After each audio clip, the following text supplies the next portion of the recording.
ہی سن رہا تھا، ایک عرب شیخ سعودیہ کی ہیں غالباً، وہ اپنی آڈینس کو سنا رہے تھے کہ ایک اسکول کے پرنسپل نے مجھے کہتے اسٹوری سنائی. کہتے میرے پاس 10th گریڈ کا ایک بچہ آیا، اس نے مجھے آ کے ریکویسٹ کی کہ سر مجھے گھر جانے دیں، میری والدہ بیمار ہیں تو والد صاحب ہیں نہیں، وہ ٹرپ پہ گئے ہیں تو میں نے انہیں ہاسپٹل لے جانا ہے. کہتے میں نے اس کا ٹھیک ہے بیٹا، والدہ کمس فرسٹ، ٹھیک ہے آپ بالکل جاؤ، آپ کو چھٹی میں دے دیتا ہوں. کہتے وہ باہر نکلا تو اچانک جو ہے نا ایک گاڑی آئی سامنے سے اور اس نے اس کو مارا، اور مطلب ظاہر ہے اس کا بہت برا ایکسیڈنٹ ہوا، وہ روڈ پہ بیچارہ پڑا ہوا، شور مچ گیا جی کہ ہو بندہ مرنے لگا، بندہ مرنے لگا. کہتے ہیں میں باہر آیا اور باہر آ کے جب میں نے دیکھا تو میری مطلب جان نکل گئی کہ یار یہ بچہ جو ابھی میرے سامنے کھڑا ہوا تھا سبحان اللہ اس وقت خون میں لت پت ہے. کہتے میں اس کے قریب چلا گیا، میں نے اس سے بات کرنے کی کوشش کی بچے سے، اور کہتے کہ اس کے جو آخری الفاظ تھے نا جو میں نے سنے وہ یہ تھے کہ وہ کہہ رہا تھا کہ 6 ماہ ہو گئے میں نے اللہ کو سجدہ نہیں کیا، 6 ماہ ہو گئے میں نے اللہ کو سجدہ نہیں کیا، it's been 6 months I didn't prostrate to Allah. کہتے یہ کہتے یہ اس کے ریگریٹ، یہ اس کا آخری. اللہ اکبر. تو دیکھیں ینگ ایج اٹس ریئل. کئی واقعات ہیں. ایک اور میں آپ کو سناتا ہوں، اللہ معاف کرے، ایک امریکن بردر ہے، اس نے سنایا کہ اس کی کلاس فیلو، اس کو وہ بڑا سمجھاتے تھے یونیورسٹی میں کہ حجاب نہ اتارو، حجاب کرتی تھی، اور وہ کہتی تھی کہ نہیں مجھے زبردستی کرایا جا رہا ہے. کہتے ہیں ہم نے بڑا انہیں قائل کیا کہ دیکھو نہیں اللہ کے احکامات کے خلاف نہ جو اللہ کا حکم ہے یہ. انہوں نے کہا دیکھو جی میری شادی ہو جانی، اس کے بعد تو میں نے حجاب کرنا ہی ہے ساری، ٹھیک ہے تو ابھی مجھے انجوائے کرنے دو، مجھے ذرا لائف کو ایکسپیرینس کرنے دو، ایکسپلور کرنے دو، ٹھیک ہے نا. I want to do clubbing and things like that. He said ہم نے بڑا سمجھایا لیکن یہ کہ بس اللہ کی طرف سے اس کی قسمت میں یہ نہیں تھا. She went to club and she died right outside club. اس کو جو موت آئی وہ کلب کے باہر آئی حجاب کے بغیر. تو دیکھیں کتنے ہمارے سامنے سائنس ہیں، کتنی عبرت ہے. اور وہ واقعہ بھی آپ نے سنا ہوگا کہ ایک لڑکا پورنوگرافی سپلائر تھا، مفتی مینگ نے پورا وہ سنایا اللہ معاف کرے. اور دیکھیں وہ اس نے کتنے لوگوں کو سپلائی کر دیا، اس کا کارڈ لگا ہوا تھا اس پہ جو سبسکرپشن ہوتی ہے، پھر اس کی طرف سے ای میلز دوسروں کو آتی تھی. مر گیا ینگ ایج. لیکن وہ چیز چل رہی ہے، پورن ای میلز جو ہے نا وہ جیسے کسی نے بڑی زبردست بات کی نا کہ کتنا خوش نصیب آدمی ہے کہ وہ دنیا سے رخصت ہو جائے، اس کے اچھے اعمال جو ہیں وہ رکے نا، اور وہ کتنا بد نصیب آدمی ہے جو دنیا سے چلا جائے لیکن اس کے برے اعمال جو ہیں وہ ختم نہ ہو. تو یہ انسان نے جب اس طرح کے کام کیے ہوں تو وہ رکتے نہیں ہیں. مطلب میں سوچتا ہوں یوٹیوب پہ جو میوزیشینز ہیں اور یہ جو ابھی اپنے ویوز پہ بہت فخر کرتے ہیں، مطلب یہ بات تو کسی سے ڈھکی چھپی نہیں ہے کہ یہ گناہ کا کام ہے، اور یہ جتنے ویوز ہیں یعنی کہ ابھی تو وہ اس کو دیکھتے ہیں ایز فیم، ایز مونیٹائزیشن، لیکن اندازہ لگائیں کیا ان لوگوں کو خلد ہے، ایٹرنٹی ہے؟ نہیں ہے. یہ جب جائیں گے تو پھر یہ ملینز اللہ معاف کرے، یہ ملین ویوز کتنے ملین گناہوں میں بدلیں گے. یعنی کہ یہ بڑی فکر کرنے والی بات ہے. صحیح بات ہے، بہت فکر کرنے. پھر کچھ گڈ ڈیتھس میں آپ کو بتاتا ہوں. میں نے کل ایک ویڈیو دیکھی یوٹیوب پہ، ایک اولڈ بابا جی ڈیتھ کے ٹائم پہ اونچی اونچی اذان دے رہے، اللہ اکبر اللہ اکبر، پوری اذان دی انہوں نے، حی علی الصلاۃ حی علی الصلاۃ حی علی الفلاح حی علی الفلاح، اور جیسے انہوں نے اللہ اکبر کہا ان کی ڈیتھ ہو گئی.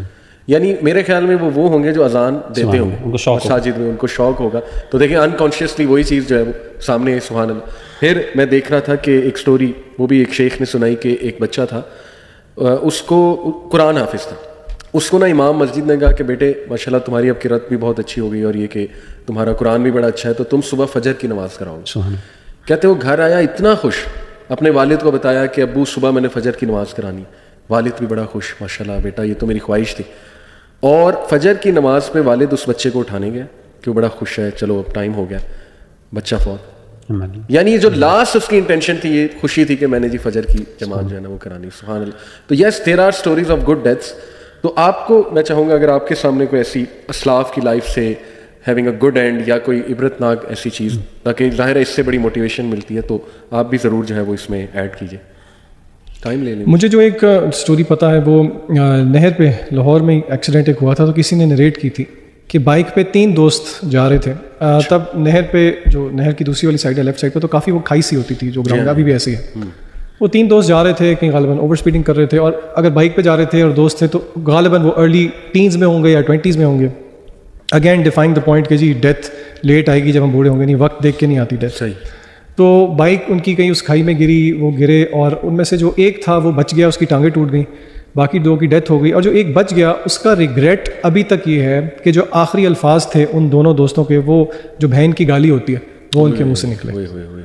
یعنی کہ یہ دیکھیں کتنی. اور میں یہاں پہ تھوڑی سی نصیحت ان سب بچوں کو بھی کرنا چاہوں گا جو کہ پتہ نہیں کیوں آؤٹ آف پیئر پریشر یا کول لگنے کے لیے ایک تکیہ کلام بنا ہوتا ہے کہ روز ایک سینٹینس میں پتہ نہیں کتنی گالیاں دے جاتے ہیں. اور ان سے اگر پوچھو تو وہ یہ کہتے ہیں کہ ہماری انٹینشن تو نہیں ہے، لیکن بہرحال وہ ہے تو گالی. تو آپ خود سوچیں کہ اگر کسی کی روٹین بنی ہوئی ہے کہ وہ بات کرتے ہوئے گالیاں دے رہا ہے تو پھر آپ کس طرح ایکسپیکٹ کرتے ہیں کہ موت کے وقت اس کے زبان پہ کلمہ جاری ہوگا. یہ بہت خطرناک ہے. بھی سب سے بہترین جو ہمارے اسلاف میں تو اللہ کے رسول صلی اللہ علیہ وسلم کی ذات ہے. میں ایک چھوٹی سی چیز ذکر کرنا چاہتا ہوں یہاں پہ. اللہ کے رسول صلی اللہ علیہ وسلم دنیا سے رخصت ہو رہے تھے تو آپ صلی اللہ علیہ وسلم کو بڑا سخت بخار تھا.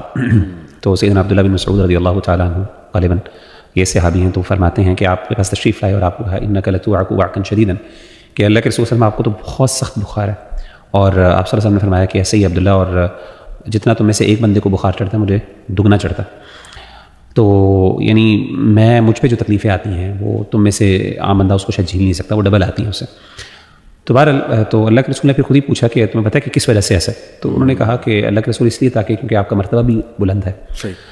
تو اللہ کے رسول نے کہا ایسی بات ہے. تو مومن جو ہے فار ایگزامپل دیکھیں اللہ تعالیٰ نے دنیا کے اندر اس پر مشکلات بہت آتی ہیں, پریشانیاں آتی ہیں, اور نارمل ایک ایوریج مسلم کے لیے مشکلات ہی ہیں دنیا میں. ہاں ایکسیپشنز ہوتی ہیں, کچھ ایسے بھی مسلمان ہوتے ہیں, مومن ہوتے ہیں جن پر اللہ کا بہت کرم ہوتا ہے کہ دنیا کے اندر ان پہ مشکلات نہیں آتی, بڑی اچھی کر لیتے ہیں. لیکن ہر بندے کے ساتھ ایسا معاملہ نہیں. جنرلی عمومی طور پہ عام طور پہ جیسے قرآن کی آیت ہے نا فَلْنَبْلُوَنَّكُمْ بِشَيْءٍ مِّنَ الْخَوْفِ وَالْجُوعِ وَنَقْصٍ مِّنَ الْأَمْوَالِ وَالْأَنفُسِ وَالثَّمَرَاتِ وَبَشِّرِ الصَّابِرِينَ. اور اس طرح انبیاء کے اوپر بہت زیادہ تکلیفیں آتی ہیں, حدیث میں آتا ہے. تو جنرلی ایک مومن کی زندگی مشکل ہوتی ہے. تو جو احادیث سے پتہ چلتا ہے کہ اللہ تعالیٰ اپنے بندے کو, ظاہر اللہ نے انصاف کرنا قیامت کے دن, اور ایسا تو نہیں ہو سکتا اللہ اپنے بندے کو اونچا کر دیں اور دوسروں کو کسی کو نیچے کر دیں. کچھ نہ کچھ عمل ہوتے ہیں, کچھ تکلیفیں ہوتی ہیں, کچھ مسائل ہوتے ہیں. تو ون آف دا یعنی ریزنس جس کی وجہ سے اللہ تعالیٰ درجات بلند کرتے ہیں وہ دنیا کی مشکلات ہیں. ہمیں اس بات کا پتہ. تو موت کے وقت جتنی سخت موت ہوتی ہے اور یہ جو معاملات ہوتے ہیں یہ ایک آخری وہ ایک وے ہوتا ہے جس کے تھرو اللہ تعالیٰ انسان کی صفائی کرتے ہیں گناہوں سے. Cleansing mechanism exactly.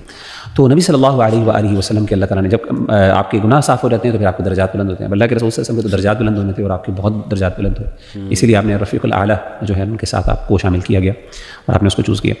تو میں سمجھتا ہوں کہ ایک چیز یہ سمجھنی چاہیے, اور اس کے ساتھ جو سب سے اہم بات کو میں ذکر کرنا چاہتا ہوں وہ یہ ہے کہ اللہ کے رسول صلی اللہ علیہ وسلم جب دنیا سے رخصت ہو رہے تھے تو سیدہ عائشہ فرماتی ہیں کہ میں نے وہ تکلیف آج تک کبھی اتنی سخت تکلیف نہیں محسوس کی, کسی موت کی میں نے تکلیف نہیں دیکھی جتنی میں نے اللہ کے رسول کو دیکھی جب وہ بین حاقنتی و داقنہ تھی, وہ میری ٹھوڑی اور میرے سینے کے درمیان تھی. تو اس وقت اللہ کے رسول صلی اللہ علیہ وسلم کو جو ہے نا تکلیف تھی, تو آپ بار بار پانی مانگتے تھے اور ہاتھ میں یعنی اپنا ہاتھ گیلا کرتے تھے, اور بلکہ حضرت عائشہ اور جو آپ کی وائف موجود تھی وہاں پہ وہ آپ کا سر پہ پانی ڈالتی تھی, گرمی تھی بہت سا, بخار تھا بڑا سخت, اور آپ کا ماتھا ٹھنڈا کرتی تھی. اسی موقع پر ایک بڑا پیاری سنت جو نبی صلی اللہ علیہ وسلم کی تھی وہ مسواک کی, کہ ایک صحابی داخل ہوئے تو ان کے ہاتھ میں مسواک تھی, غالباً سیدنا ابو بکر تھے رضی اللہ تعالیٰ عنہ یا سیدہ عائشہ کی کوئی ریلیٹو تھے, تو ان کے ہاتھ میں مسواک تھی. تو کہتے ہیں میں نے دیکھا کہ اللہ کے رسول صلی اللہ علیہ وسلم نے بری حالت ہے, تکلیف میں, تو آپ نے دیکھا کہ اس وقت ان کے ہاتھ میں مسواک ہے, تو آپ نے چاہا کہ میں مسواک کو یوز کروں. تو سیدہ عائشہ کہتی میں بھانپ گئی اور میں نے ان سے مسواک لی اور میں نے اس کو چبایا, اور چبانے کے بعد میں نے اللہ کے رسول کو دی اور آپ صلی اللہ علیہ وسلم نے اس کو مسواک کی کہ آپ کی مسواک کروائی آپ نے. تو اس یہ بڑی فضیلت کی بات ہے کہ اللہ کے رسول صلی اللہ علیہ وسلم کے منہ میں آپ کا جو تھا لعاب تھا, یہ جو آپ اسے کہتے ہیں نا سلائیوا, وہ آخری وقت میں مکس ہوا. یہ سیدہ عائشہ اس پہ فخر کیا کرتی تھی, بہرحال آپ کی بیوی تھی. تو جو تکلیف تھی اس میں بھی اپنی صفائی کا خیال رکھنا اور اس کے بارے میں یعنی اس بارے میں کنسرن ہونا کہ یعنی مسواک کے بارے میں, اور یہ کتنی بڑی بات ہے. یعنی اس وقت تو انسان ان چیزوں کے بارے میں سوچ ہی نہیں سکتا, یار میں کیسا لگ رہا ہوں, میرے کپڑے کیا اسمیل آ رہی ہے, یعنی لیکن اعلیٰ مثال اور اعلیٰ یعنی جسے کہتے ہیں best example for us to follow, سبحان اللہ.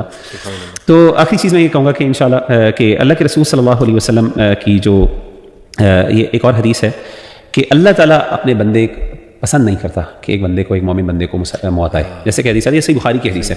آپ نے فرمایا کہ حدیث میں آتا ہے, آپ نے فرمایا, یہ صحیح بخاری کی حدیث ہے کہ حدیث قدسی ہے کہ آپ نے فرمایا کہ وما ترددت عن شيء انا فاعله ترددي عن نفس المؤمن يكره الموت وانا اكره مساءته.